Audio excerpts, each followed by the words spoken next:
Good afternoon and welcome to Boston Asian Radio and TV English Daily News today. I am your host, Lei. Here's a look at the top stories making headlines today. On Memorial Day, Boston honors its fallen soldiers. Wind turbine spins out of control for several hours. 12 residents displaced by Boston fire. Federal officials give MBTA deadline to address worker safety issues. Lifeguard shortage, DCR ramp up recruitment efforts. On Memorial Day, Boston honors its fallen soldiers. McLaughlin recounted this story of heroism to anyone who would listen at the Memorial Day wreath-laying ceremony Monday morning at the Dorchester Park named in Walsh's honor.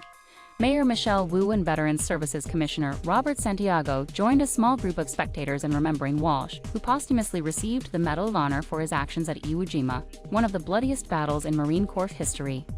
Wu, Santiago, and some of the attendees placed a green wreath with red, white, and blue flowers on a stand next to the stone monument bearing Walsh's name. A dozen small American flags poked out of the ground, flapping in a light breeze. Wind turbine spins out of control for several hours.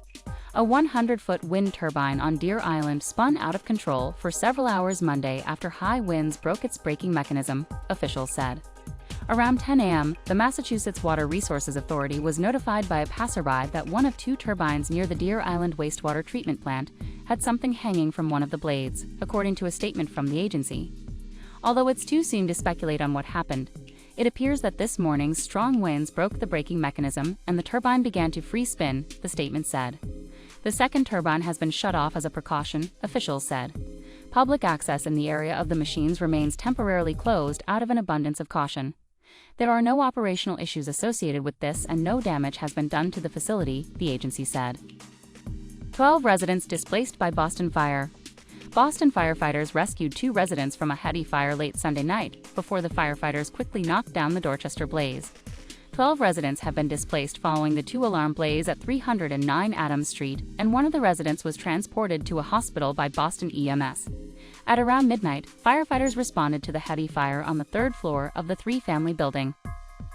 Federal officials give MBTA deadline to address worker safety issues. Runaway trains and track yards, near misses between trains and workers, and an employee hurt while working on overhead power lines on the Blue Line.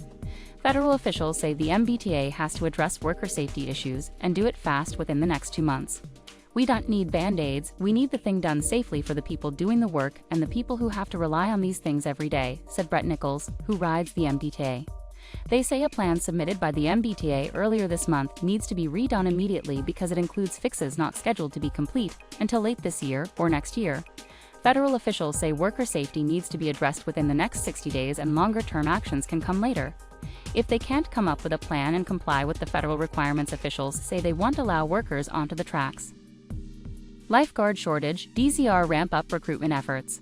As the unofficial beginning of summer arrives this Memorial Day weekend, officials in Boston and across the state are again facing stiff competition to hire enough lifeguards to keep public swimming pools and beach areas open and safe throughout the season. Recruiting lifeguards has become more difficult in recent years for several reasons, officials say. In addition, more young people are seeking internships rather than summer jobs, and the labor shortage has made wages for other seasonal work increasingly competitive, officials said. The shortages mean not only that many pools simply can't open, but also that swimming in many places is less safe. In an effort to bring in more candidates, city and state officials have increased wages for lifeguards, and the state is offering bonuses for hiring and retention, officials said. Stay tuned for more updates on Boston news as it develops.